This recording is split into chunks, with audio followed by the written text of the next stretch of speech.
Chat GPT মাঝে মধ্যে আপনার সাথে মিথ্যা বলে। আপনি কি কখনো লক্ষ্য করেছেন? চ্যাট জিপিটি সবসময় আপনার কথায় সাড়া দেয় এবং আপনি যা বলেন সেটা ভুল হলেও তাকেই সঠিক হিসেবে গণ্য করে।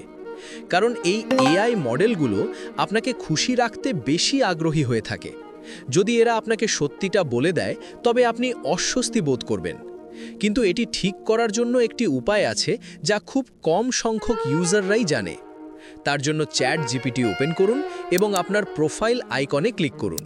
সেটিংসে যান, তারপর পার্সোনালাইজেশনে ক্লিক করুন। এখানে কাস্টম ইনস্ট্রাকশনে এই স্পেশাল প্রম্পটটি পেস্ট করে দিন। এবার দেখুন কি হয়। চ্যাট জিপিটি আপনার প্রতিটি কথায় একমত হবে না। উল্টো এটি আপনার সামনে সন্দেহ প্রকাশ করবে, কাউন্টার কোয়েশ্চেন করবে এবং সঠিক ফিডব্যাক আউটপুট প্রোভাইড করবে। প্রম্পটটি পাওয়ার জন্য ক্যাপশন অথবা ভিডিও ডেসক্রিপশন চেক করুন। ধন্যবাদ।